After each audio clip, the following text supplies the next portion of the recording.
दोस्तों, जिस भिखारी को देखकर लोग रोज उसे दुत्कारते थे, उसी भिखारी के साथ एक करोड़पति ने अपनी बेटी की शादी कर दी।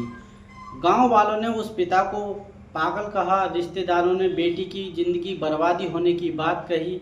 लेकिन शादी की पहली रात जब उस भिखारी ने अपनी पत्नी के सामने अपना असली चेहरा और अपनी असलियत पहचान बताई तो लड़की के पैरों तले जमीन खिसक गई। क्योंकि जिस आदमी को वह अब तक फटे पुराने कपड़ों में भीख मांगते हुए देख रही थी, वह कोई साधारण भिखारी नहीं था, बल्कि करोड़ों की संपत्ति का मालिक था। लेकिन दोस्तों, सवाल ये था कि आखिर करोड़ों का मालिक होकर वह भिखारी बनकर क्यों घूम रहा था। उसने अपनी पहचान अपनी पत्नी और उसके माता पिता से क्यों छुपाई थी, क्या वजह थी। और सबसे बड़ा सवाल ये था, क्या उसने शादी के पीछे कोई खतरनाक राज छिपा था। इस कहानी का आखिरी खुलासा इतना चौंकाने वाला है कि आपको यकीन नहीं होगा कि एक भिखारी के भेष में रहने वाला ये आदमी आखिरकार किस मकसद से गांव की गलियों में घूम रहा था। इसलिए कहानी को बीच में बिल्कुल मत छोड़िएगा, क्योंकि जैसे जैसे कहानी आगे बढ़ेगी आपको समझ आएगा कि उस भिखारी की असली पहचान से ज़्यादा खतरनाक था उसका असली मकसद। दोस्तों, ज़रा सोचिए, जिस लड़की ने बचपन से जो है महल जैसी ज़िंदगी देखी हो, उसके माता पिता के पास करोड़ों की संपत्ति हो, जिसके घर में नौकरों चाकरों की कोई कमी नहीं हो, अगर उस लड़की की शादी उसके माता पिता एक ऐसे भिखारी से कर दें जो रोज़ गांव की गलियों में हाथ फैलाकर भीख मांगता हो, फटे हुए कपड़े पहनता हो और लोगों की दया का अपना पैंट पहनता हो, उस लड़की के दिल पर क्या बीतेगी।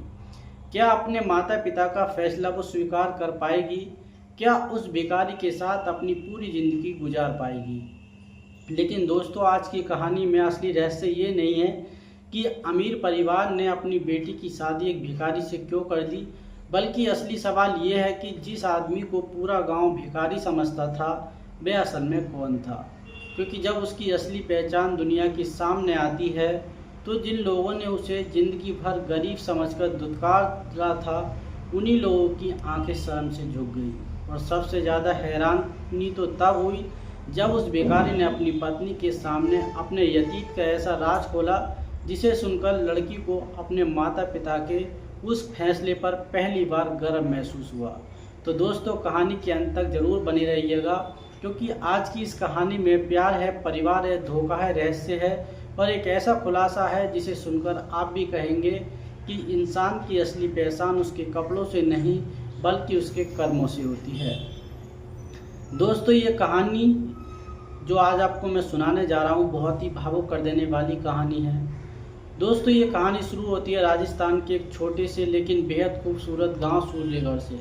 सूर्यगढ़ गांव से भले ही साधारण दिखाई देता हो, लेकिन इसी गांव में रहने वाले कुछ परिवार इतने अमीर थे कि उनके पास शहरों में भी करोड़ों की संपत्ति थी।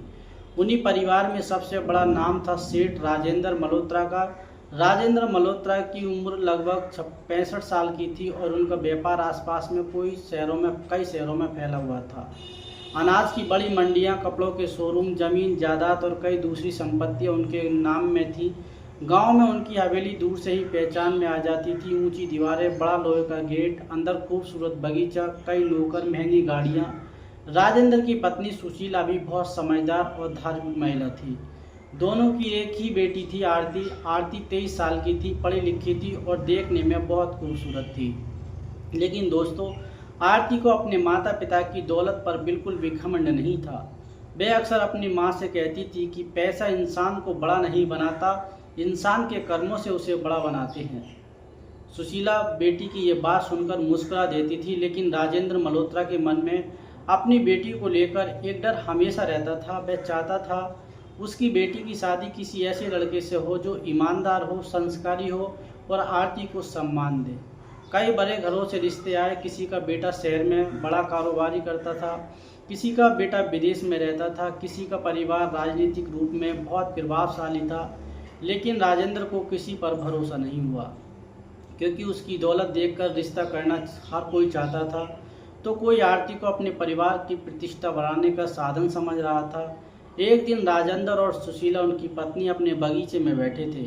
राजेंद्र ने कहा, सुशीला, मुझे समझ नहीं आ रहा कि आरती के लिए कैसा लड़का ढूंढूं। सुशीला ने कहा, जिसे आरती से प्यार हो और जो उसे हमारी दौलत के लिए नहीं बल्कि उसके स्वभाव के लिए अपनाए।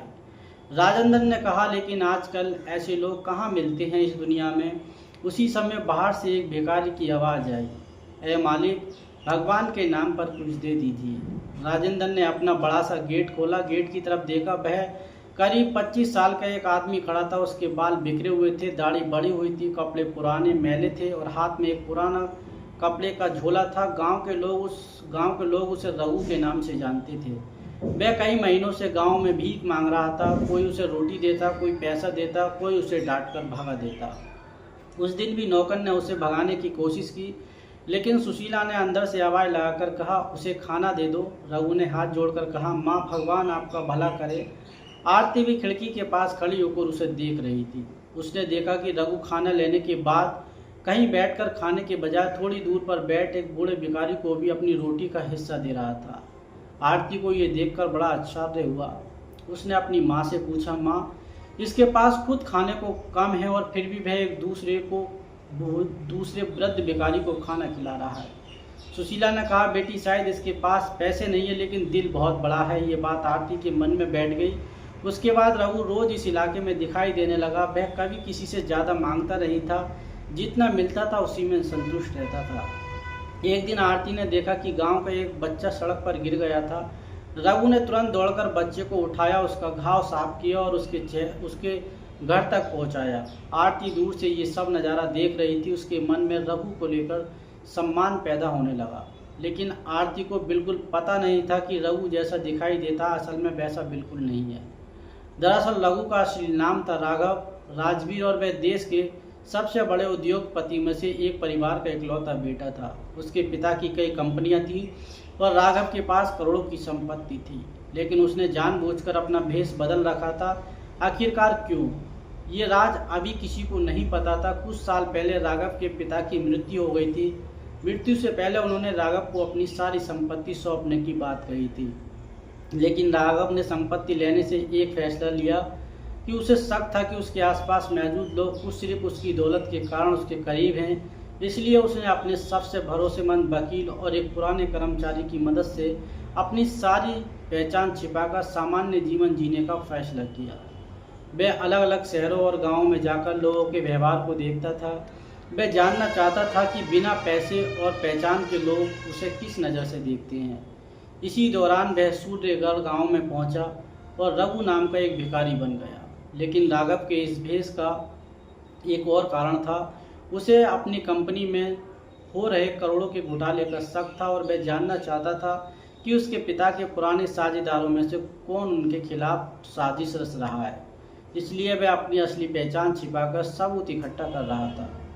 गांव में रहते हुए उसकी मुलाकात राजेंद्र मल्होत्रा से भी हुई थी, लेकिन राजेंद्र को नहीं पता था कि यह वही राघव है जिसके पिता कभी उसके व्यापारिक साझेदार रह चुके थे। एक दिन गांव में बड़ा समारोह था। राजेंद्र की बेटी आरती की शादी की बात चल रही थी। कई रिश्ते उनकी लड़की की शादी के लिए आए थे, लेकिन राजेंद्र हर रिश्ते को ठुकरा रहा था। तभी एक रात राजेंद्र और सुशीला के बीच में ऐसी बातचीत हुई जिसने उनकी ज़िंदगी को पूरी तरीके से बदल दिया। सुशीला ने कहा, अगर हमें कोई अच्छा लड़का नहीं मिल रहा है तो आरती को सिर्फ इसलिए किसी अमीर आदमी के घर मत भेजिएगा कि उसके पास पैसा है। राजेंद्र ने कहा, मैं भी यही चाहता हूँ। सुशीला बोली, तो फिर उसे ऐसे इंसान के साथ भेजिए जिसके पास अच्छा दिल हो। अगले दिन राजेंद्र ने गांव के मंदिर में जाकर एक बुजुर्ग साधु से बात की। साधु ने उनसे कहा, तुम अपनी बेटी के लिए धन मत ढूंढो, चरित्र ढूंढो। ये बात राजेंद्र के मन में बस गई। उसी शाम उसने देखा कि राघव एक बूढ़ी महिला को सड़क पार कर रहा है। रघु के पास खुद कुछ नहीं था, लेकिन उसने अपनी चप्पल उतार कर उस बूढ़ी महिला को दे दी थी, क्योंकि उसके पैर में चोट थी। राजेंद्र ये देखकर हैरान हो गए। उन्होंने पहली बार सोचा था कि जिस आदमी को गांव के लोग भिखारी कहते हैं, शायद उसके अंदर बहुत कुछ ऐसा है जो बड़े बड़े अमीरों में भी नहीं होता है। लेकिन तभी राजेंद्र ने एक असामान्य फैसला लिया। उसने रघु को अपने घर बुलाया। रघु हैरान था। राजेंद्र ने उससे पूछा, तुम्हारा कोई परिवार का नहीं है? रघु ने कहा, नहीं मालिक। राजेंद्र ने पूछा, तुम्हें ज़िंदगी से क्या चाहिए? रघु ने कहा, बस 2 वक्त की रोटी और इज्जत से जीने की जगह। राजेंद्र कुछ देर चुप रहा, फिर उसने कहा, अगर मैं तुम्हें अपनी बेटी का जीवन साथी बनाने की बात करूं तो आपको कैसा लगा? रघु के चेहरे पर हैरानी आ गई। उसने कहा, मालिक आप मजाक कर रहे हैं। राजेंद्र ने कहा, नहीं। ये बात सुनते ही रघु यानी राघव अंदर से पूरी तरीके से हिल गया। उसे पहली बार लगा कि शायद उसके सामने उसके पिता की कही बात अब जवाब आ गया। इंसान की पहचान पैसों से नहीं होती, लेकिन राजेंद्र का ये फैसला अचानक नहीं था। वह अपनी बेटी को पहले ही बता चुका था कि आरती ने जब ये सुना कि उसके पिता एक भिखारी से उसकी शादी करना चाहते हैं तो वह भी बहुत चौंक गई और उसके पैरों तले जमीन खिसक गई। उसने कहा, पापा आप ऐसा क्यों कर रहे हैं? राजेंद्र ने कहा, बेटी मैं चाहता हूँ कि तुम खुद फैसला करो। अगर तुम्हें रघु में कोई अच्छाई दिखाई देती है तो मैं तुम्हें रोकूंगा नहीं। आरती ने कहा, लेकिन वह भिखारी है। राजेंद्र ने शांत आवाज में कहा, भिखारी होना अपराध नहीं है और अमीर होना अच्छाई की गारंटी भी नहीं है। आरती पूरी रात यही बात सोचती रही। अगले दिन उसने रघु से बात की। उसने पूछा, तुम्हें पता है मेरे पिता क्या चाहते हैं? रघु ने कहा, हाँ मुझे पता है। आरती ने पूछा, क्या तुम मुझसे शादी करना चाहती हो? रघु कुछ पल चुप रहा, फिर बोला, क्योंकि शायद तुम्हारे पिता ने मुझे देखा है जो मैं खुद दुनिया का मैं दिखता नहीं हूँ। आरती उसके जवाब से हैरान हो गई। उसने पूछा, तुम कहना क्या चाहती हो? रघु ने मुस्कुराकर कहा, समय आने पर सब समझ जाओगी। आरती को उसकी बात अजीब सी लगी, लेकिन उसके व्यवहार में उसे कोई बुराई नहीं दिखाई देती थी। आखिरकार आरती ने अपने पिता के फैसले को पूरी तरीके से स्वीकार कर लिया। पूरे गांव में ये खबर फैल गई कि करोड़पति सेठ राजेंद्र मल्होत्रा अपनी बेटी की शादी गांव के भिखारी रघु से कराने जा रहे हैं। लोगों ने तरह तरह की बातें शुरू कर दी। कोई राजेंद्र को पागल कहता, कोई आरती को बदकिस्मती कहता, कुछ लोग कहते कि जरूर भिखारी ने कोई जादू टोना कर दिया है। लेकिन राजेंद्र और सुशीला अपने फैसले पर पूरी तरीके से डटे हुए थे। शादी की तारीख तय हुई। शादी बहुत साधारण तरीके से हुई। रघु वही साधारण कपड़ों में था, लेकिन राजेंद्र ने शादी के समय उससे नए कपड़े पहनाए।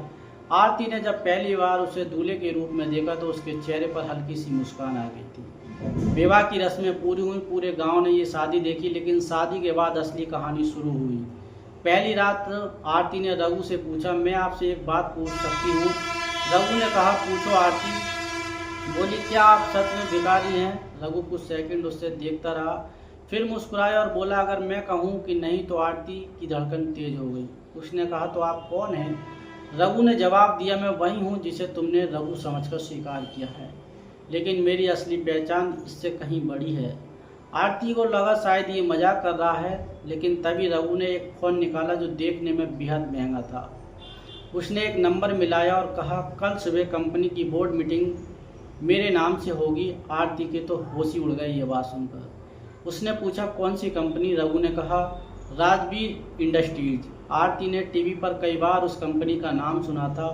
उसने अविश्वास से पूछा, आप रघु राजवीर हैं? रघु ने सिर हिला दिया। आरती कुछ देर तक देखती रह गई। उसने कहा, लेकिन आप भिखारी बनकर क्यों घूम रहे थे? रघु ने उसे पूरी कहानी बताई। उसने कहा कि उसके पिता की मौत के बाद कंपनी में करोड़ों के घोटाले का शक था। कुछ लोग उनकी संपत्ति हड़पना चाहते थे, इसलिए उसने अपनी असली पहचान छिपाकर लोगों को असली चेहरे देखने का फैसला किया था। उसने ये भी बताया था कि कई महीने से राजेंद्र के परिवार को दूर से देख रहा था। वह ये देखना चाहता था कि क्या वह परिवार भी उसकी दौलत देखकर उसके करीब आएगा या बिना पहचान के उसे स्वीकार करेगा। आरती की आंखों में आंसू आ गए। उसने कहा, मेरे माता पिता को पता था। राघव ने कहा, नहीं, तुम्हारे माता पिता को मेरी असली पहचान नहीं पता थी।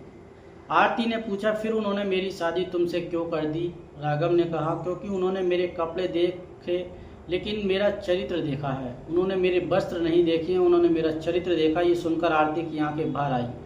अगले दिन जब राघव पहली बार राजेंद्र के सामने अपनी असली रूप में पहुंचा तो राजेंद्र उसे पहचान नहीं पाया। राघव ने कहा, सेठ जी, क्या आप मुझे पहचानते हैं? राजेंद्र ने गौर से देखा और अचानक उनकी आंखें फैल गई। उनके पैरों के तले जमीन खिसक गई। उन्होंने कहा, तुम राघव ने भाई रघु हो? राजेंद्र शब्द रह गए। सुशीला भी हैरान रह गई। राघव ने कहा, मैं राजवीर हूँ। राजेंद्र को याद आया कि उनके पुराने व्यापारिक जीवन में राजवीर परिवार का नाम कितना बड़ा था। उसने कहा, लेकिन तुमने ये सब क्यों नहीं बताया? राघव ने जवाब दिया, मैं जानना चाहता था कि मेरी पहचान के बिना कोई मुझे स्वीकार करता है या नहीं, और आपने मेरी दौलत नहीं देखी। बिना मुझे अपनी बेटी के योग्य समझा। राजेंद्र की आंखों में आंसू आ गए। उन्होंने कहा, बेटा मैंने तुम्हारे कपड़े नहीं देखे थे, तुम्हारा व्यवहार देखा था। लेकिन दोस्तों, कहानी का सबसे बड़ा राज अभी सामने आना बाकी था। राघव ने बताया कि जिस घोटाले की जांच करने के लिए वह भेष बदलकर गांव में घूम रहा था, उसके तार अब उसके अपने परिवार के एक करीबी व्यक्ति से जुड़ रहे थे। वह व्यक्ति था उसका चचेरा भाई विक्रम सिंह। विक्रम सिंह चाहता था कि राघव कंपनी से बाहर हो जाए ताकि करोड़ों की संपत्ति उसके हाथ लग सके। राघव ने पुलिस और अपने वकील की मदद से सबूत जुटाए। उसके बाद विक्रम की कई संगीन गतिविधियों का रिकॉर्ड सामने रखा। जांच के बाद विक्रम और उसके साथ जुड़े लोगों के खिलाफ कानूनी कार्रवाई शुरू हुई। ये खबर पूरे इलाके में फैल गई। जिन लोगों ने रघु को भिखारी समझकर कभी उसे धुतकारा था, अब वही लोग उसे देखने के लिए राजेंद्र की हवेली के बाहर खड़े थे। लेकिन राघव ने किसी से बदला नहीं लिया। उसने कहा, जिस दिन मैं भिखारी था उस दिन उससे जिसने मुझे रोटी दी थी वह मेरे लिए अमीर था, और आज जिसने मुझे दुत्कार दिया था वह मेरे लिए गरीब था। क्योंकि असली अमीरी इंसान के दिल में होती है। आरती ने अपने पति की तरफ देखा और वो दिन समझ आया कि उसके पिता का फैसला कितना सही था। राजेंद्र ने अपनी बेटी से कहा, बेटी मैंने तुझे धन नहीं दिया है, मैंने तुम्हें एक ऐसा जीवन साथी दिया है जो तुम्हें सम्मान देगा। आरती ने अपने पिता को गले लगा लिया। कुछ दिनों बाद राघव ने गांव में एक बड़ा सा स्कूल बनवाने का फैसला किया। उसने कहा कि जिस गांव ने उसे बिना पहचान के स्वीकार किया है, वहाँ कोई भी बच्चा गरीबी की वजह से पढ़ाई से वंचित नहीं रहेगा। उसने गरीबों के लिए भोजन केंद्र शुरू करवाए, गांव में अस्पताल बनवाया, और सबसे खास बात, उसने उस बूढ़ी महिला के लिए पक्का घर बनवाया जिसे उसने भिखारी रहते हुए अपनी चप्पल दे दी थी। जब बूढ़ी महिला को पता चला कि रघु असल में करोड़पति है, तो उसने कहा, बेटा तू जिस दिन अमीर था, जब तेरे पास देने के लिए सिर्फ एक चप्पल थी। राघव की आंखों में आंसू आ गए। दोस्तों, यही इस कहानी की सबसे बड़ी सीख है। इंसान के पास करोड़ रुपये हों और दिल में इंसानियत ना हो तो वह वास्तव में गरीब है। लेकिन जिसके पास कुछ नहीं है और वो फिर भी किसी भूखे को अपना निवाला दे देता है, किसी ज़रूरतमंद की मदद कर देता है और किसी कमज़ोर इंसान का सम्मान करता है, तो वह दुनिया का सबसे बड़ा इंसान है। राघव ने भिखारी का भेष जरूर बनाया था, लेकिन असल में उसने समाज के सामने लोगों के चरित्र का आईना रख दिया था। उसने देखा कि किस इंसान को उसके कपड़े से पहचाना जाता है और कौन उसके दिल से। और राजेंद्र ने ये साबित कर दिया कि एक पिता अपनी बेटी के लिए सिर्फ धनवान दामाद नहीं, बल्कि एक अच्छा इंसान भी ढूंढ सकता है। दोस्तों, सोचिए, अगर राजेंद्र ने सिर्फ राघव के कपड़े देखकर उसे घर से बाहर निकाल दिया होता तो शायद ये कहानी कभी बनती ही नहीं।